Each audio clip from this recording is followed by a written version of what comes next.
Spacebird Media.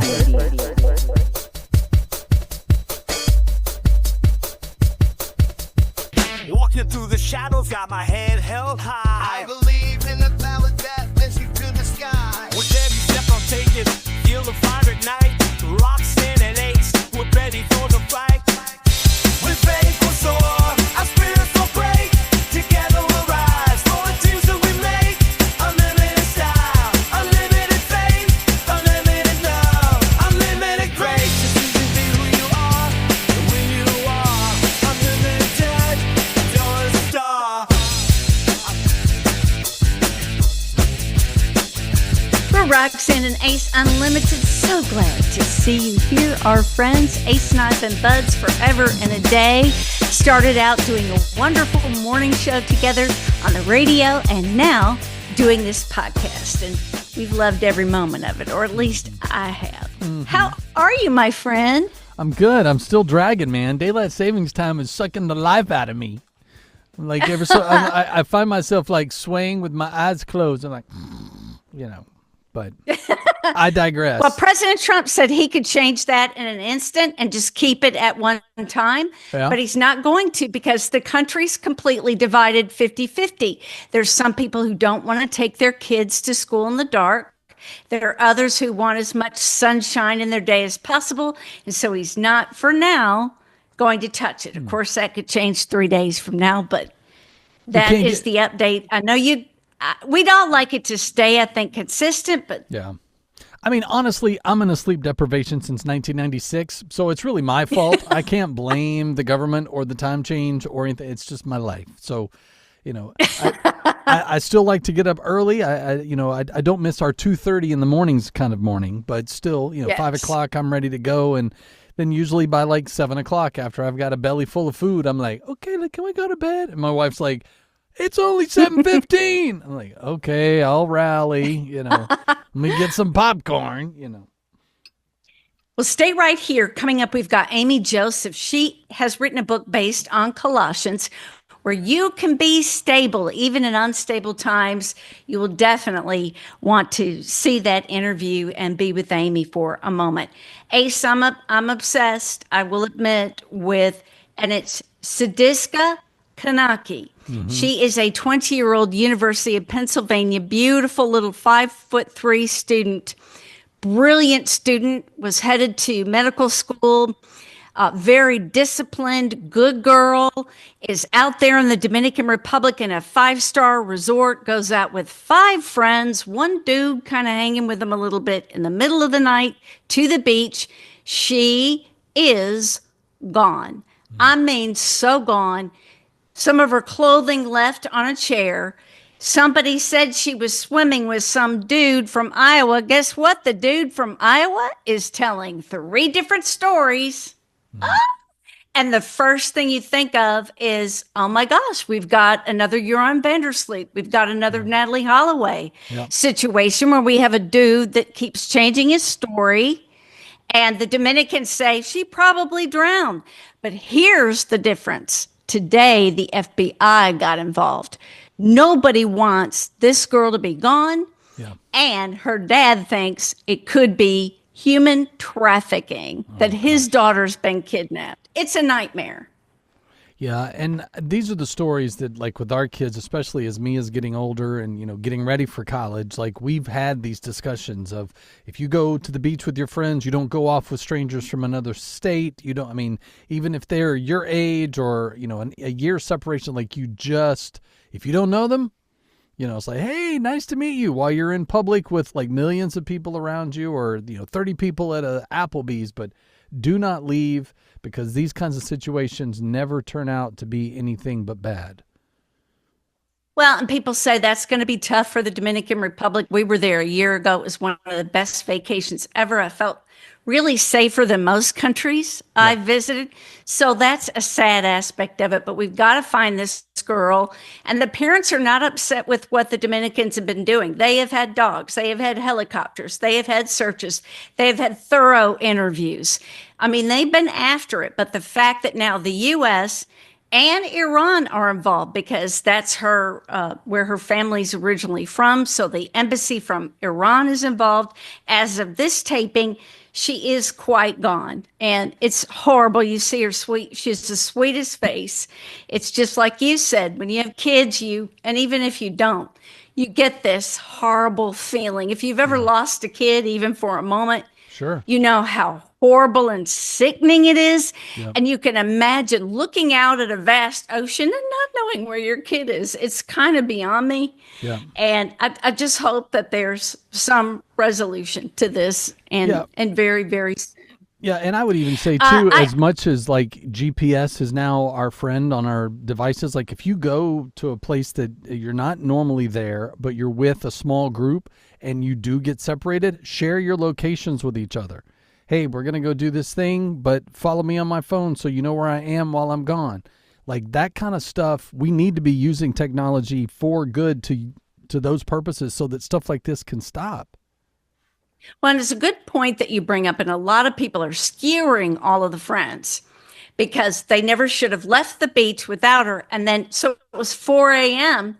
So at 4 p.m., they're finally telling police, listen, dude, I'm with some buds and they aren't with me, especially my roommate. Yeah. I hopefully would not wait 12 hours to tell somebody something's wrong.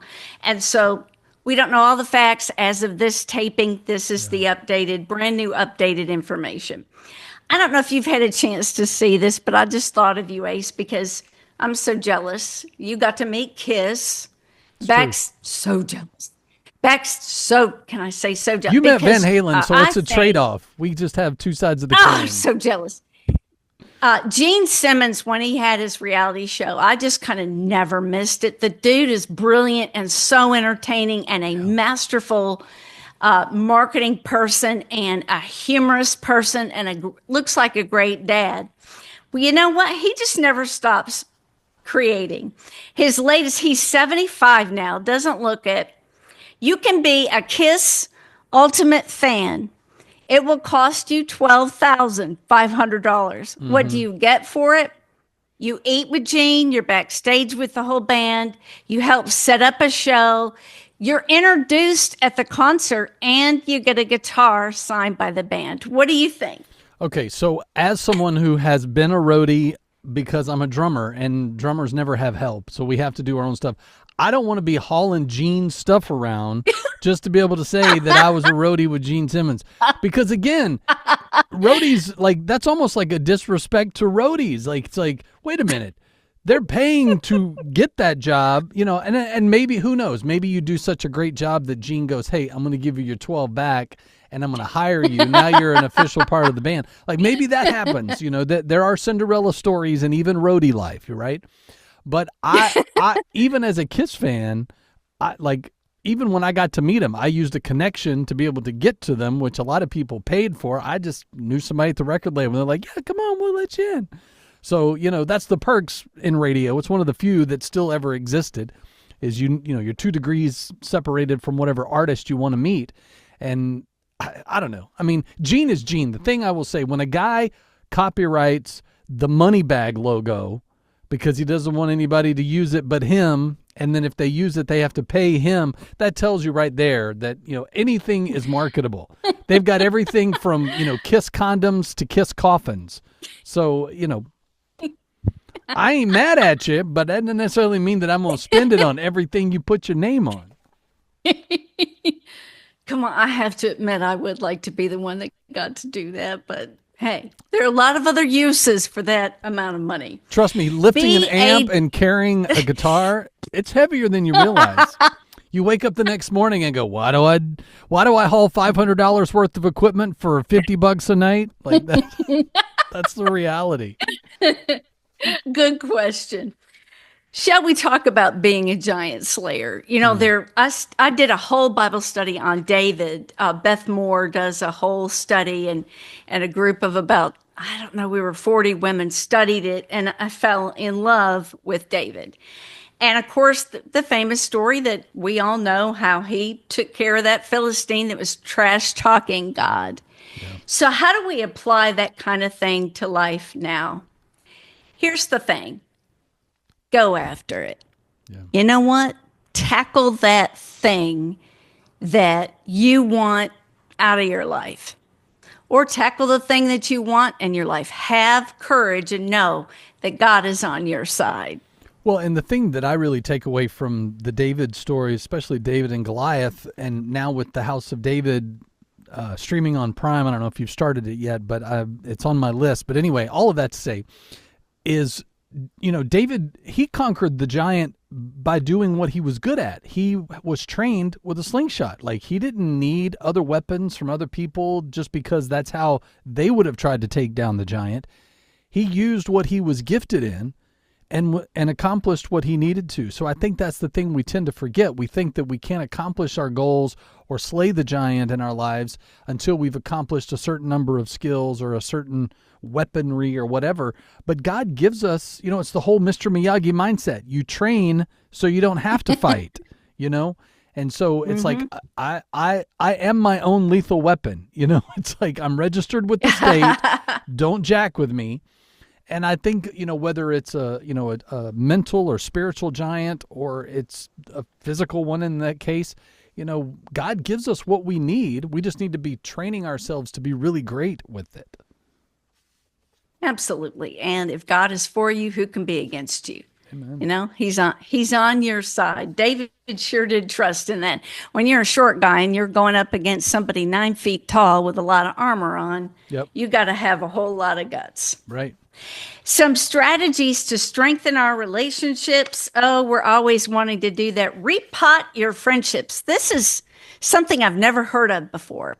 If I get together with Ace McKay and we have lunch at the same place, don't do it. You can repot or re-energize your friendship by going to a different place every time.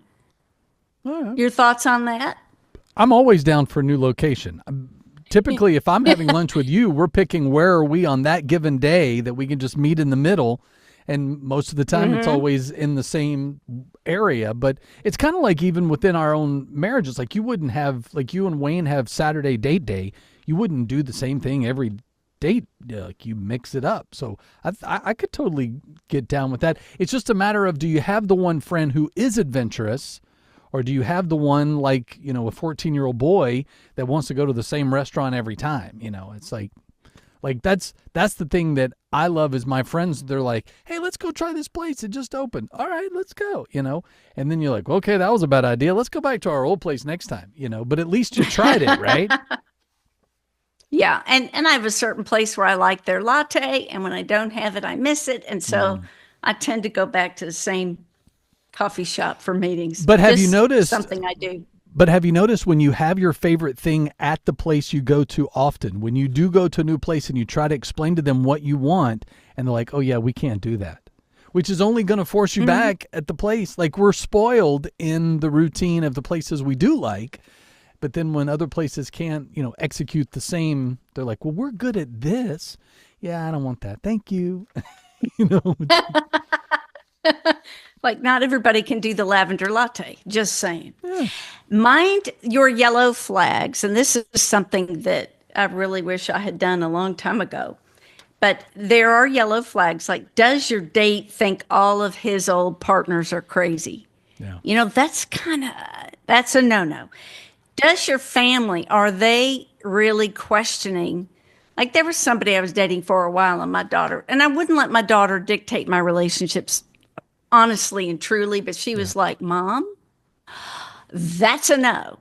Yeah. And was emphatic and had reasons. Wow. Yellow flags. Yeah. Yeah. Well, and I know that, we've kind of talked about this in that, if we are only looking for red flags, then we do miss the yellow ones. Like we just breeze right by them, or because the red ones maybe are so blatant or such a big pedestal, the other ones are like, well, at least that's not if a yellow was a red, then you would be gone like that, right? So I think it's a matter of identifying because again, while people can change, they don't typically change in certain areas just to please you. Like you either accept that yellow flag of them and that's the part of them that, okay, that's just how they are and that's how they communicate, or that's, what I wish they weren't, but it is, but I love all the other things about them. But that's okay as long as the red flags aren't being ignored, you're okay. But if there's too many yellows that really do rub you in a way, I mean, even if he's cute or she's gorgeous or, you laugh at the same movies, it's still not enough for a foundation of love. Ooh, there we have it. So we were talking about flags, right? Well, this is a real flag on Mars. We've got Elon Musk still doing a lot of conversation about making that happen. Yeah. But here's the thing, and this blows my mind. The distance between Earth and Mars is 35 million miles. That's really, really, really far away. Really far. And so you've got to conserve fuel. You've got to have a spacecraft that's going to actually get people somewhere that far away. And there was a movie, I think, called Mars, where it was taking the guy like 3 years to get to Mars. Yeah. And so it's not going to happen as quickly as they think, even though it looks like SpaceX Starship, they keep trying to get to that point. I think it's neat. We've discussed this, I know, a lot, probably too much because it just interests me. But here, an uncrewed mission to Mars could happen in 2026. Hello, that's next year. Yeah. That's really exciting, but it's a big leap to get people there. Yeah, I would sign up, but I know you wouldn't, but it's just neat to think about to me. As someone who does love sci-fi, I enjoy the idea of what they might find when they go. I mean, again, I'm not one that wants to be one of the residents of Mars. I like Earth. It's friendly and nice, and my friends are here. But all of that to Yes. say, I guess like we were talking about trying restaurants with your friends. Hey, there's this new place on Mars, man. We're going next week. Like when that day comes, then, I don't know that will be in our lifetime, but who knows? Technology's changing vastly every day. And I guess if Elon has the money to throw in it, there's going to be a Tesla flying to Mars as fast as possible. Which, by the way, boy, the company just took a big dive, and they're saying all of his attention to the government is not helping the company. And so Trump bought one. Well, that's just one. So there we have it. Let's talk about Revelation 22:13, necessary endings. There's a whole book by Henry McLeod about necessary endings that I just finished, and it's painful to have an ending. We don't like change. We don't like to see seasons end. Yeah. It's tough on human beings to do that. But what we have to keep in mind is if God's closing a door, he's opening another door. To trust that he's not done with us yet. That maybe something like, have you ever lost a job? And how devastating it is, and how you feel like your life's over, how you're going to pay the bills, and it ends up turning out okay? Yeah. Well, and oftentimes too, and being fired or let go, or company changes, directions or whatever. Downsizing, of course, has happened for so many, especially in our industry. You see that from the perspective and think now you're forever defined by that failure or by that, brand. Oh, you were let go, and then the next interview. Oh, can you tell us why, you left your last job? And then you have to either explain what you did, or if it was out of your control, then, that's a different story. But again, even watching it through the eyes, because my daughter lost her job, my oldest, and watching her emotionally go through all of that. And, you talk about you don't want your kids to ever feel pain and all that, like watching her go through it, knowing not only what she was feeling, but then watching her process it without giving advice, which I had to keep my mouth shut. Not that she was doing anything wrong, but you can't help someone heal if she came to me about advice or whatever. But for me, it was definitely a spiritual thing because God was like, don't enable her. Like, I need you to just let me take her through this journey, and then you listen. And that's all I did. At least I think that's all I did. But now to see her thriving in a role where she's management and, corporates noticing all the good things that she's doing and she's bringing in business and she's growing social media. Like when people say getting fired is the best thing that ever happened to me, as much as it can be the most painful thing, it can sometimes be the best because then you're like, okay, God, now what? Because again, his kingdom's not rocked by the fact that your employer decided to downsize or, not rocked by the fact that you did something that got you fired, But whatever it is that we have to say goodbye to, God gives us back in tenfold. And I've seen it in my life. I know you've seen it in yours. And that's the thing to get to, is let go of the things that we think define us so that God can bless us with the things that really do. I love that. Hey, a guy who's so close to God is our friend Turan Newell. His business has exploded, and it doesn't surprise me a bit because 4C Mortgage, for Christ, Yeah. that's where he's built his foundation, is on the Lord. And he's seen fruit from it. Such a hard worker. Yeah. Well, and I love right now, too, because as we get ready to kind of wrap up the school year, the summertime is a good time to be looking for the new school district, or, if the kids are going off to college and you want to move closer to them while they're in school. Like with interest rates in the 5s right now, you want to make sure you get pre-approved before you go house hunting, and find out more when you go to 4cmortgage.com or call Turan at 205-259-1656. All right, time to talk about Sir Paul McCartney. Yes. His fears about AI, how it will rip off artists. He has gone to the British government to say, we have got to protect copyright laws. Because if we don't, you're going to have artists and creators who suffer dearly. They're the ones creating the music, writing the music, producing the music, and to just let AI have it. And the AI folks are brilliant. They're saying, well, we're only going to use these certain songs or this certain art for training purposes. Right. Right. I mean, okay. So it opens the door for that to happen, for stealing, literally, and that's what it is, to happen. Yeah. I mean, my experience with AI from a musician standpoint is that it's not necessarily ripping off.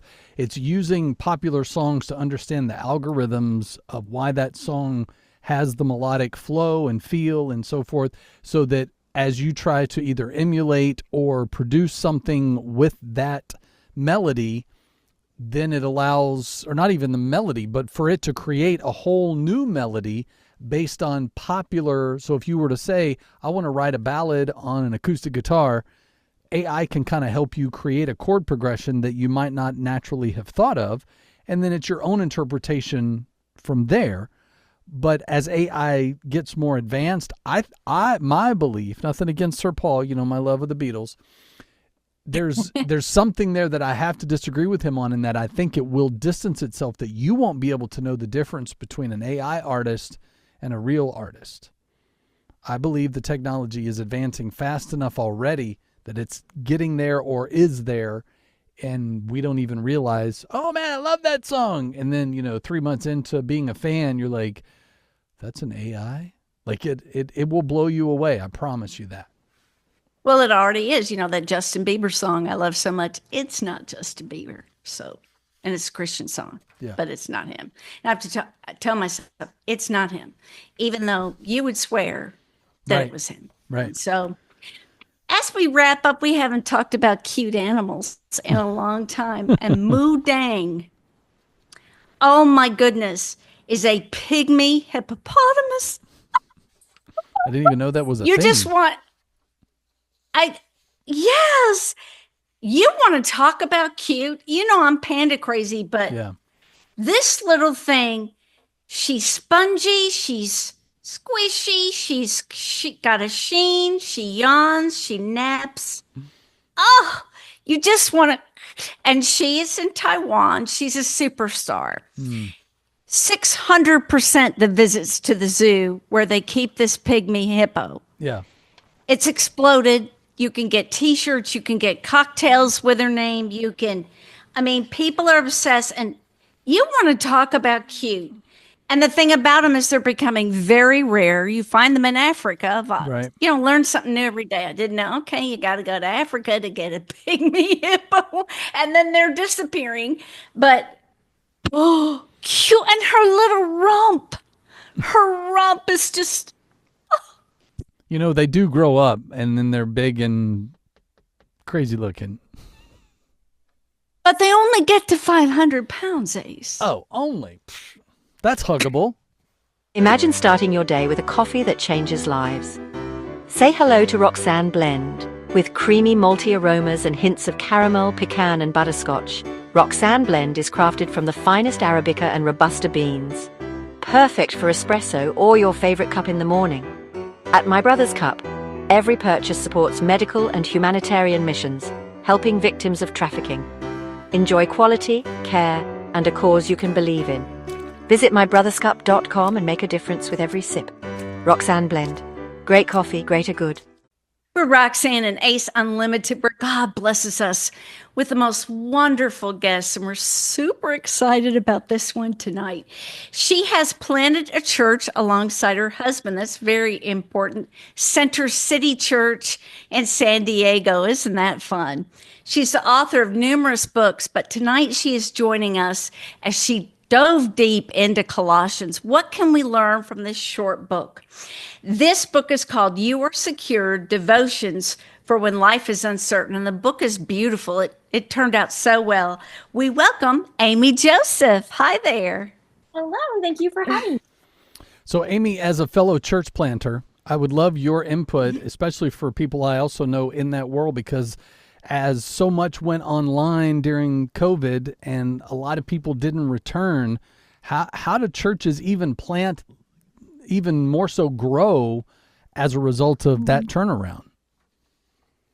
No, it's so interesting. We planted a church literally in the middle of COVID. And as God would have it, we live in sunny San Diego. So we met in a backyard where we were able to social distance.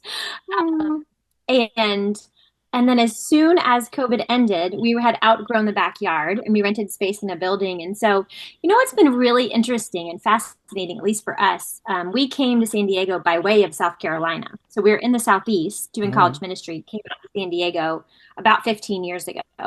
And we've noticed that in the younger generation, so 20-somethings and below, even 30-somethings and below, there has been such a vacuum of truth on the West Coast, such an emptiness and a lack of absolute truth, a lack of clarity about our purpose and who we are and who God is, that there's a deep hunger among lost people to know. So we have kids on we have 3 children, all in sports, and we use that as a chance to share the gospel. And every one of their teams, they have had friends who've come to know the Lord. Because they say, I want to go to church, and they'll come by themselves. Like, we'll pick them up. Their parents don't want to come, but they want answers. They want to know what's true. And so we've seen this kind of resurgence in Southern California of a hunger for truth, for direction, and we believe ultimately for Christ, right? So it's actually been really sweet and surprising. At least that's been our experience of church planting in Southern California. Well, that's amazing to hear. We hear so much negative about California, so I'm so glad to hear that. You spent a year digging into Colossians. Why did you want to do that, and what was the result? Yeah, initially it started because it's a shorter letter and it's pretty accessible. And so I was doing women's ministry at a church, and we wanted to have a shorter window. You can't tackle Romans in 6 weeks. You can't tackle Hebrews in 6 weeks. So we thought, well, let's do Colossians. And then the more I dug into the book of Colossians, the more I realized, oh my goodness, this is a book that has so much to offer us today. Initially, we think, oh, that seems so distant. What does this little church in this little bygone city have to do with us today? And it's actually crazy, the similarities. So they were a multicultural church living in an incredibly unstable time. And they were struggling with syncretism, which is this idea that we just kind of gather. It's like a la carte religion. We'll just take a little bit of this and a little bit of that and a little bit of this, and we'll mix it all up and we'll call it religion. That's what was happening in the church. And that's why Paul was addressing them to say, hey, that's not true. Jesus, you have everything you need in the person of Jesus Christ. And then here we are in Southern California, a city known for its diversity, its pluralism, and its syncretism, where everyone's just, oh, we'll take a little bit of this, a little bit of Hinduism, a little bit of Buddhism, a little bit of New Age, a little bit of Jesus sprinkled on top. And that's my God. And here Paul is saying, no. There is one true God. There is one God, the triune God. And he's shown himself to us in the person of Jesus Christ. And he has everything that you need to be stable and secure. So the further you get into the book, the more you're like, oh my goodness, this could be written to San Diego. This could be written to America in the 21st century. It's incredibly applicable, which we shouldn't be surprised because it's the word of God, which is his God-breathed word that's profitable. to make us equipped for all things. So it surprised me, though. It caught me off guard how much Colossians applies to our lives today. Well, yeah, because I mean, so much of what we do, people are either have church hurt, and so they're trying to find some peace within whatever they've made up at home, or they were a little bit Baptist, a little bit rock and roll, and then somewhere in the middle, they may or may not gravitate back to the pew. But as someone who does and has done church plants, I know that, as I've read, Romans, Colossians, and beyond the Gospels, in those days of when they're trying to formulate what does it look like to be a Christian, like there is so much. People say the Bible's not relevant today, but there's so much of that we still have not gotten right. And what can we learn from Colossians that we can apply now? Yeah, that's great. I mean, it's interesting. The way Paul goes about it with Colossians is, and he's never met these people, by the way. He didn't meet the Colossians. They were a church plant of Ephesus. So he planted the church in Ephesus, and then the Ephesian church then planted the church in Colossae. So they're like his spiritual great grandchildren or grandchildren that he's never met before. So he's concerned with them, and he's writing them this letter from prison. It's interesting too because that this letter was written at the same time as the letter of the Ephesians. And so they you can understand what Paul was thinking by looking at both of them. So like oftentimes they'll speak into each other. So there'll be an idea that he throws out there just briefly in Colossians, but he doubles down on in Ephesians, and like back and forth. So it's almost like an X-ray and an MRI. Like you get a little bit from one, but you get a little bit more from the other, and you put them together and you're like, this is what was going on in Paul's mind while he's in prison. By the way, he's in prison when he's writing this letter. Yeah. And his deep concern is that the gospel would go forward, that the Colossians would hold to the truth. But you asked, how does it apply to us today? And the first thing Paul does out the gates, he says, I'm praying for you like he normally does, and introduces the letter. And then he just puts Jesus Christ on display. Colossians 1:15-22, it is Christ is the center of all things. In him, all things hold together. We say this is soaring Christology, like this and Hebrews 1 and John 1. Are the clearest pictures that we have of who the second person of the Trinity is. And he has them stare at it for a really long time. I want you to remember who Jesus Christ is. And then once they've stared at the real thing, he says, now I want you to go look at these counterfeits. And I want you to see how cheap they are and how they do not measure up. And so the FBI does a similar thing. Like they train their agents that are trying to do counterfeit intelligence. They don't study frauds. They study the real dollar bill.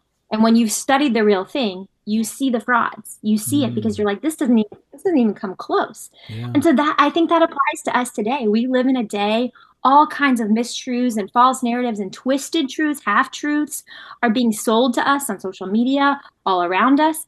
And a lot of people say, oh, let's figure out all the things wrong with that. And Paul actually says, let's start by remembering all that's right with Christ. And you look long enough at him and you're going to smell heresy. You're going to smell distortion. You're going to smell that's not the truth. That's not quite what Christ said. And so I think there's so much to apply for us in that. And then he does go there. He does address, hey, this is wrong and this is wrong and this is wrong, but not till he's connected them to the real thing and said, you have everything you need in the person of Jesus Christ. All of this stuff around you might change. He doesn't change. He's the same yesterday and today and forever. So if you want security, you just stare longer at Jesus Christ. You look back more at the cross and you remember what he's done for you. And that's going to change the way you live. And then, towards the end of the letter, he does land the plane. He does kind of say, hey, and this is what this looks like in community. This is what it looks like at work. This is what it looks like in your home. This is what it looks like in the church. But he starts by having them stare at the person of Jesus Christ. And I think that applies to us today. Ooh, I do too. You talk about living under godly authority. I think people hear the word authority and they want to run down the street. Don't tell me what to do. What is the difference about loving authority that God gives us? Oh, that's such a good question, because I think that this new generation is very aware of abuses of authority. A lot of you mentioned deconstruction, and a lot of that comes from abuse of authority. But we like to say in our family that abuse does not negate healthy use. Does that make sense? So just because someone has abused authority doesn't mean we just throw it out the window. That's not how it works. God God has given us rules and commandments for our flourishing. And the example I use is we have a very tiny San Diego backyard, and it leans over a cliff on one side, and there's a brick wall on the other, and then a big, huge bougainvillea bush, which they have thorns about the size of my pinky. Huge thorns. And so, what kind of parents would we be if we put our kids on that trampoline and did not give them a net? Like it would be unloving. It would actually be abusive to not give them boundaries. And so, in the same way, when God gives us boundaries, when He sets authority over us, when He is a loving authority of us, it's for our flourishing and it's for our good because He's the creator and we are the created ones. And so He best knows how we thrive and how we flourish. And then what we see in the person of Jesus Christ is we see the one who has all power and all authority. And how does He wield it? He wields it in sacrificing for his enemies and in serving people and in seeing people and in lifting them up. And so I think a lot of people's responses to authority are over responses to unhealthy authority. And they haven't seen a real picture of what biblical authority looks like. It's actually for our flourishing. It's for our good. Paul said to the Corinthian church, God is not a God of disorder. He's not a God of chaos. He's a God of order and structure. And that actually leads to flourishing. And so, yeah, Paul does address authority in the book of Colossians, and I think it's good. It's a good word for our culture.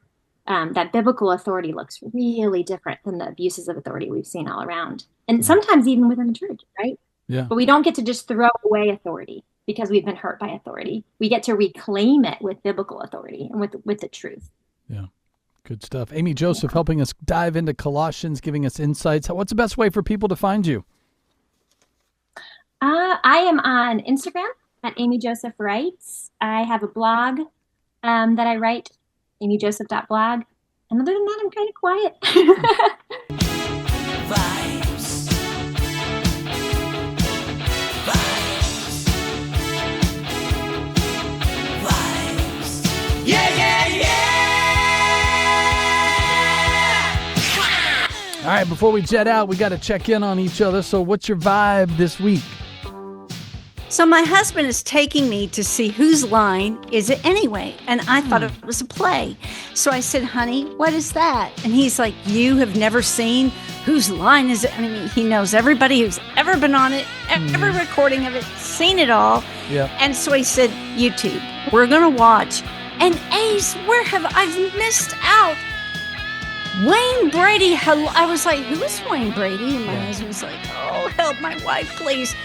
So funny. Oh, yeah. And what's crazy is there's also the British version, which is where it started. So now you can go back and watch all the British episodes, and it's just as equally, if not. Now, there's some jokes that go over our head because we're American, but there are a lot of things that you're like, oh, my gosh, they said that on television, kind of thing. So, yeah, that's awesome. And I'm sure you'll get to, one of the cool things is people writing in suggestions. They put it in the box, and then they, themes from a hat, and they'll do quotes where you're like creating a scene and then they just lift the next line out of the basket. Like some of the best stuff. It's awesome. My vibe this week is actually the new, and normally I'm not one to catch on to like the new Starbucks drinks, but as a lover of all things cherry, the chai cherry that they have right now is amazing. Now, I'm not a cold coffee drinker, so I get the chai hot with the foam top, so as it melts, it's like the perfect temperature. Oh, it's amazing. And I've been a mocha guy most of my life. I'm just like, give me a mocha, I'll be fine. Like anything chocolatey, I'm good. But this, life-changing. I was like, okay, I found my new jam. How soon? And of course, in a day of Lent, I'm like, this is not going to help me at all. Like, it's like, can I tried it, save it for later? That's kind of where I'm at. But so good. If you, because I don't know if you've ever had chai, but it's got like a little like kick, almost like you're drinking like a pepper, like a ginger, turmeric kind of thing. So the sweet and heat is right in the Aisley alley. Like it's like right in my lane. So I'm like, give me some of that. I want to take all of it. Sounds yummy. I got to try it. Let me know what you think. We want to say thanks, speaking of coffee, My Brother's Cup for sponsoring this week, as well as 4C Mortgage for making it happen. Roxanne, have a good weekend. Enjoy your Whose Line. I love you. Thank you. Love you. You've been listening to Roxanne and Ace Unlimited. To make sure you don't miss future shows, you can subscribe anywhere you like to podcast and catch up on anything you've missed. Find out more at RoxanneandAce.com. Roxanne and Ace Unlimited is a production of Spacebird Media.